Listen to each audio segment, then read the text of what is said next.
ভক্ত ভগবানের সেবা করে, সেটি তো আপনারা অনেকবার সবাই শুনেছেন। কিন্তু আজ আমি যে প্রসঙ্গ শোনাতে চলেছি সেটি এমন প্রসঙ্গ যেখানে ভগবান তার ভক্তের সেবা করছে। এটি বড় অদ্ভুত প্রসঙ্গ। চোখ বন্ধ করে শুনবেন, আপনি সাক্ষাৎ ভক্ত আর ভগবানের দর্শন পাবেন। হরে কৃষ্ণ বন্ধুরা, আমি সৌরভ। অনেক বছর আগের কথা, উড়িষ্যাতে প্রভু জগন্নাথের এক অনন্ত ভক্ত ছিলেন মাধব দাস।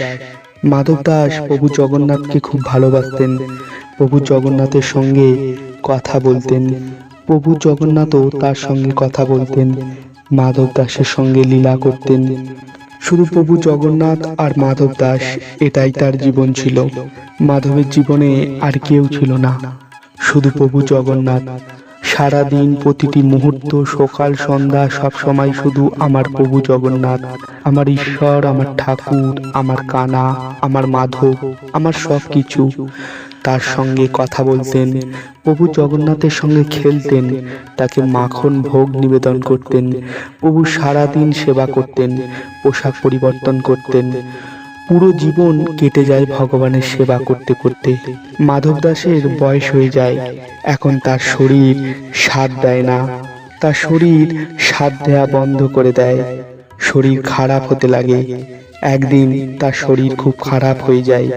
মাধব দাস যা খাচ্ছিল বমি করে দিচ্ছিল। ভগবানের সেবা করে যাচ্ছিল অনেক সমস্যার মধ্যেও, কিন্তু আর ক্ষমতা ছিল না, শরীর কাঁপছিল। তখন পরিস্থিতি এমন হয়ে গিয়েছিল যে নিজে চলে এখানে ওখানে যেতে পারছিল না। ভগবানও ক্ষুধার্ত ছিল আর ভক্তও ক্ষুধার্ত ছিল। ভোগ লাগানোর ক্ষমতাও ছিল না। মাধব দাসের শরীর অত্যাধিক খারাপ হয়ে যায়। চৌকিতে শুয়ে থাকতেন, শুয়ে শুয়ে একদিন অজ্ঞান হয়ে যায়। শরীর খুব দুর্বল হয়ে গিয়েছিল। মাধব দাসের যখন হুঁশ ফেরে, তখন সে দেখে এক 15-16 বছরের ছেলে তার সেবা করছে, তার জন্য খিচুড়ি বানাচ্ছে তার সামনে দাঁড়িয়ে। সেই মোটা মোটা চোখ, কুকড়ানো চুল, শ্যামবর্ণ, অত্যন্ত সুন্দর। অনন্ত ব্রহ্মাণ্ডে তার থেকে সুন্দর কেউ আর নেই। দেখেই মাধব দাস চিনতে পারে, এ কোনো সাধারণ বালক নয়, এ আমার জগন্নাথ, আমার প্রভু, আমার ঈশ্বর। ভাবছিলেন আমার হুঁশ আছে কি নেই, না বেহুশে দেখছি জগন্নাথকে। ভগবানকে বলেন, প্রভু আপনি এখানে? প্রভু বলেন, হ্যাঁ মাধব, আমি এখানে। প্রভু তুমি আমার জন্য খিচুড়ি বানাচ্ছ, তুমি আমার সেবা করছো? ওঠার ক্ষমতা ছিল না মাধব দাসের, শরীর দুর্বল হয়ে গিয়েছিল।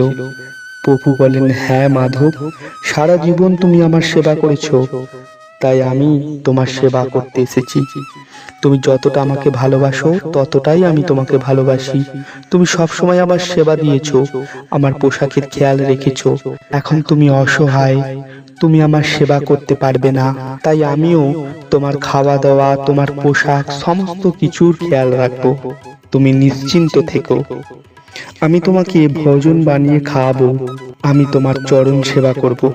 মাধব দাস প্রভুর মুখ থেকে এই কথা শুনে বিভোর হয়ে গেলেন। 3 লোকের মালিক, অনন্ত ব্রহ্মাণ্ডের মালিক আমার সামনে দাঁড়িয়ে, আর তিনি আমাকে বলছে আমি তোমার সেবা করব। আমি দুর্বল হয়ে গেছি, শরীর আমার সাথ দিচ্ছে না, সেবা তো আমার তোমাকে করা প্রয়োজন, তোমাকে তো স্বাগত জানানো দরকার, আর তুমি এসেছো আমার সেবা করতে। আমার জন্য তো অত্যন্ত সৌভাগ্যের বিষয়, আমার ঠাকুর, আমার ত্রিভুবন আমার সামনে দাঁড়িয়ে। আর যদি তুমি আমার জন্য কিছু করতেই চাও প্রভু, তো আপনি তো অনন্ত ব্রহ্মাণ্ডের রচয়িতা, তুমি তো পরমেশ্বর, সর্বেশ্বর। তুমি আমার এই রোগকেই দূর করে দাও, আমাকে সক্ষম করে দাও, যাতে আমি সুস্থ হয়ে যাই আর তোমার সেবা করতে পারি। তুমি আমার সেবা করো না প্রভু। প্রভু মুচকি হেসে বলেন, মাধব, এটা তুমি কর্মের ফল ভোগ করছো, যে তুমি অসুস্থ, তোমার শরীর তোমার সাথ দিচ্ছে না। আমি তোমার কর্মফল ভোগ কম করতে পারবো না। তোমার কর্মফল ভোগ করার সময় তোমার সঙ্গে থাকতে পারি, তোমাকে সাহায্য করতে পারি, সব সময় তোমার সাথে থাকতে পারি, তোমাকে কোনো সমস্যায় পড়তে দেব না। কিন্তু তোমার কর্মফল ভোগ শেষ করতে পারবো না, সেটা তো তোমাকে ভোগ করতেই হবে। কিন্তু যেহেতু তুমি এই প্রশ্ন তুমি আমায় করেছো, তাই তোমাকে আমি বলি, তোমার কর্মফল ভোগ আর 15 দিন বাকি আছে। আমি তোমাকে খুব ভালোবাসি, আমি তোমার কষ্ট দেখতে পাচ্ছি না, তাই তুমি এখনই এই মুহূর্তে বৈকুণ্ঠ ধাম যাও। তোমার জায়গায় তোমার কর্মফল আমি 15 দিন ভোগ করব। মাধব দাস ঠাকুরের মধ্যে বিলীন হয়ে যায়, বৈকুণ্ঠ ধাম চলে যান। আর প্রভু ওই 15 দিন ওই কষ্ট, ওই দুঃখ যা মাধব দাসের কর্মফল ছিল তা ভগবান ভোগ করেন। আজও প্রভু জগন্নাথ ওই 15 দিন তার ভক্তের ভালোবাসায় কাটান। আমরা সবাই জানি বছরে 15 দিন ভগবান জগন্নাথের মন্দির সবার জন্য বন্ধ হয়ে যায়। এই সময় ভগবানকে দুধ খাওয়ানো হয়, 56 ভোগ দেয়া হয় না, ভগবানকে ফল দিয়ে সেবা দেয়া হয়। ভগবান তার ভক্তের 15 দিন কর্মফল ভোগ করেন। আর ভগবানের এতটাই ভালোবাসা যে আজও ভগবান তার ভক্তদের জন্য কর্মফল ভোগ করে থাকেন। ঈশ্বর আপনার ভক্তিতে অত্যন্ত প্রসন্ন হয়।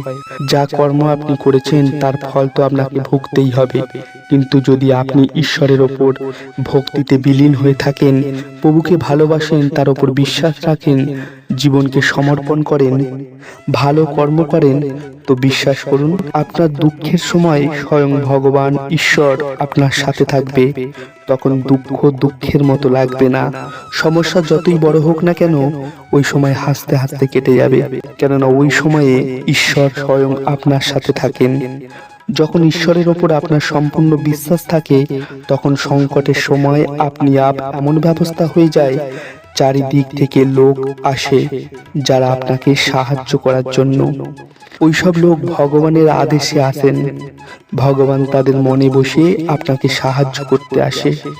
যখন আপনার বিশ্বাস গাঢ় হয়, তো ভগবান আপনার শত্রুর মনে বসেও আপনার কাছে নতমস্তক করে দেয়। শুধুমাত্র আপনার কর্ম ভালো হওয়া দরকার। তাই যা হয়ে গেছে সব ভুলে যান, যা হচ্ছে বা যা হবে সেটিতে আপনার কর্মকে সংশোধন করুন। বিশ্বাস রাখুন, যদি আপনার কর্ম নিঃস্বার্থভাবে করেন, অপরকে কষ্ট না দেন, তাহলে যে কর্ম আপনি করছেন তার যে কর্মফল আপনি ভোগ করবেন, তখন আপনার সঙ্গে ঈশ্বর থাকবেন। কেবল আপনার ভগবানের উপর বিশ্বাস গাঢ় হতে হবে। তাই তো আমি সব সময় বলি, আপনার বিশ্বাসকে মজবুত রাখুন, সুস্থ থাকুন। হরে কৃষ্ণ।